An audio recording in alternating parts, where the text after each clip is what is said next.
Ma-picture daw muna. Ayan. Baka hindi payag itong Ayan. Ayan. Ganda ni Mama Ellen at Tiba Mache. Ayan. Wow! Ang magbalain. Ma-picture daw muna. Ayan. baka hindi payag itong Ayan. Ayan. Ganda ni Mama Ellen at Tiba Mache. Ayan. Wow! Ang magbalain. Yes. Mama Ellen, ano masabi mo sa birthday ni Krista? napakaganda. Yeah, bagay na bagay sila, Mama Ellen. Siyempre naman. Yes, dalaga na Mama Ellen, ano? Oo. Pero talagang gusto ko yung makatapos sa Krista. Yes. Pinagkaano ko, wish ko sa kanya. Oo, Mama Ellen, makakatapos yan. Anong masabi, Mama Ellen? Na-meet mo na si Mama Chi, di ba first time? First time. Oo. Si Mari. Ay, wow! Si Mare! Mare, anong latest? Hindi, kikiligin nga dun, Mama Ellen, ng mga viewers. Kasi may bagong Mare si Mama Che. Oh, di ba? At yan po ang moment ng magbalae or magkumari pa daw muna sila ngayon kasi baka daw hindi matuloy. Gusto daw po nilang mahinog po daw muna. Kaya ngayon is kumari pa daw muna. And ayan, kita nyo naman yung saya nilang dalawa. At syempre masaya sila kasi nagkita sila ng personal and nakapag-usap sila.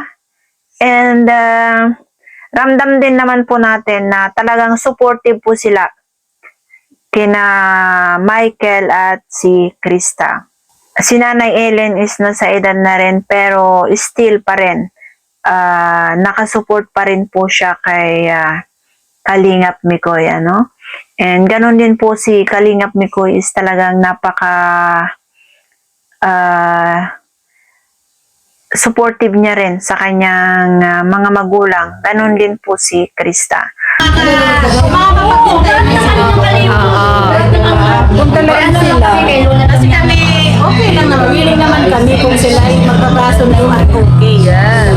Kaya lang ngayon, medyo ano muna, laylo lang muna kasi napasok pa. Tapos Matapos pa, gusto ko makatapos si Krista. Yeah. Para maging kasi nga, bumalik kami. super white na Mama Ellen. Mama Che. Totoo lang yun po talaga. Dito po sila. Masaya si Sino. Sa ano niya, birthday niya. Kasi dumating po kayo. Siyempre ako naiyak din kasi nga masaya din ako para sa kanya. Biruin mo yan. Mama Ellen, parang may lukso tayong dugo. Pag nakita umiiyak ka, naiiyak na din ako. Grabe talaga, hindi ko talaga mapigilan kasi Papayak ka ganun. opo, hindi ko po talaga mapigilan kasi po sa sobrang saya ko saka lalo na nakita ko siya na nakangiti tapos ang ganda ng bihis niya, ang ganda ng aura. Tuwa talaga po ako. Kaya lang, hindi ko talaga po napipigilan yung pag-iyak ko, naiinis ako. Hindi mo akalain na. Opo, kasi ngayon lang po talaga niya na-try na mag-birthday siya ng ganito. Kasi yung birthday na nararanasan niya, simple lang. Minsan kain lang sa labas, Tulog. lang tulog. Ganun po siguro talaga pag po ang bata ay mabait, nagpapala. Tama. Tulad po ni Mikoy, mabait sa magulang, kaya siguro po may mga blessing talaga. Unexpected blessing. overprotective yan sa akin. Ano sa iyo na kung pala kasi baka daw kumatumba, baka daw awaan sa Pero yung saan po sila mapagmahal sa parents. Yun ang number one na nagustuhan namin. 83 na ako sa October. Yun po ang una-una namin nagustuhan sa kanila. Yung po yung minamahal nila yung magulang nila. Tapos, bago po ang lahat, pamilya muna. Kaya siguro talagang napamahal kami doon sa Chris.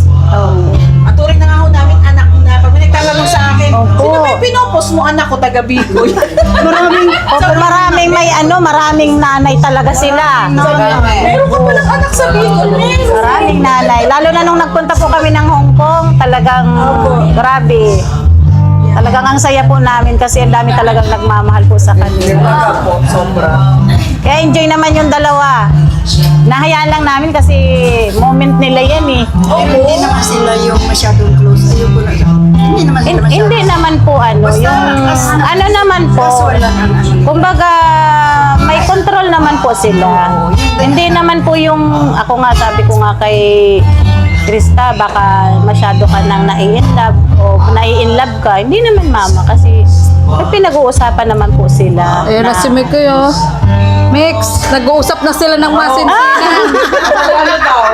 Nag-uusap na ng masinsinan dito. Anong masasabi mo? Tatawanan na sa Mare. Mama, Mare na, Mare! Mama, meet mom.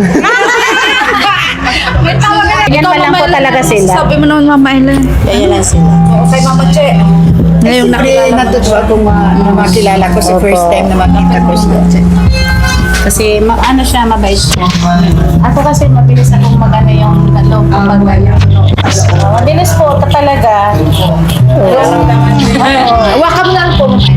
Magbalaing ka. Yes. Magbalaing. Ay, wag muna at baka mahilaw. Gusto ko'y maluto. Maluto daw. Oo. Ayan. Ano kayang sunod na suot ni Krista, no? Sana pagdating ng araw, tapos na uwi na. Magtatrabaho pa si Krista mga 3 years pa. O 5 years. Basta Dapat makatulong muna. Tama. Tama yan, Mama Ellen. Kaya lang, by that time, ilan na si Mikoy? Yung edad pala ni Miko ang pinapangamba ni Mama Ellen. Hindi, pero okay na yun. Pero kung talagang sila, Sila. 41 daw sabi Kung hindi, hindi. 41. kung talagang sila ang talagang. Yes. Hindi naman masama po yun. Yeah. Ayan guys, so sobrang tuwa po ng magbalae, no? At ayan, sila naman daw po ay willing kung ano man po ang marating ng Mikris, kung ano ang paruroonan ng Mikris, ay sila daw po ay willing na maghintay. And wala naman po silang ibang wish para kay Krista is yung makapagtapos po siya ng pag-aaral, makapagtrabaho at makatulong sa pamilya. Yun po ang pinaka-wish ni Nanay Helen para kay Krista. And ayan, kay Mama Che is ayan, inamin niya naman po na hindi niya talaga lubos maiwasan na hindi lumuha o hindi umiyak sa tuwing nakikita niya si Krista na nakabihis ng maganda, ngumingiti siya, yung talagang ibang-iba na talaga siya. Kasi sabi nga niya noon, pag nagsiselebrate si Krista po ng kanyang birthday, ayan, kain lang, minsan sa labas sila kumakain, or mas kadalasan is itinutulog na lang po nila. Ayan. Walang pag-alinlangan or hindi po nahiya si Mama Che na inamin po ang katotohanan. So, ayan, isang napakagandang sign na sila talaga ay marunong talaga silang tumingin or alam po nila kung saan talaga sila nanggaling, no? And ayan nga is yung mga salitang gusto nilang willing silang maghintay, pero si Mama Ellen is iniintindi niya po yung edad na ni Michael pagdating po ng panahon na hinihintay nila na makapagtapos si Krista, magpagtrabaho at yung dumating yung tamang pagkakataon. Ayan, iniisip po ni Nanay Helen yung edad ni Kalingap Mikoy sa panahong iyan, no? And alam nyo guys is dito natin nalaman na talagang napaka caring po si Kalingap Mikoy sa kanyang mama. Ayan po yung sinabi ni Nanay Helen, no? Which is same din naman po kay Krista, kasi ramdam naman po natin kay Krista kung gaano niya kamahal po yung kanilang mga magulang, yung kanyang mga magulang, no? Mahal na mahal niya po sila. Talagang family oriented talaga siya. It's which is ayan nga po yung mga big supporter. May mga supporter din po na dumalo sa kanilang sa kanyang birthday, which is sila po ay magkakasama after ng birthday. Ayan, nasabi din po nila, kung narinig nyo na, kaya po sila napamahal sa Mikris kasi parehas po yung dalawa na mapagmahal din po sa magulang. Yan din po yung rason kung bakit maraming nagmamahal or maraming nakasuporta po sa Mikris. Ayan, narinig din po natin mismo po sa mga supporters nila. Ano? And nakakatuwa kasi mismong supporter nila yung nagsabi. Kaya napaka-lucky din po sina Krista at Kalingap Mikoy kasi ayan, napaka-supportive po yung kanilang mga magulang, no?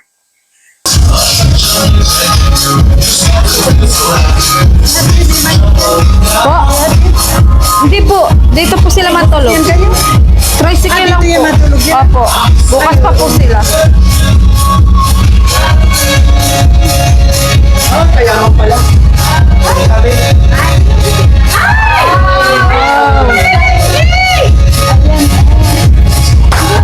Yay! Bawal kasi po yun sa labas. Malipad po.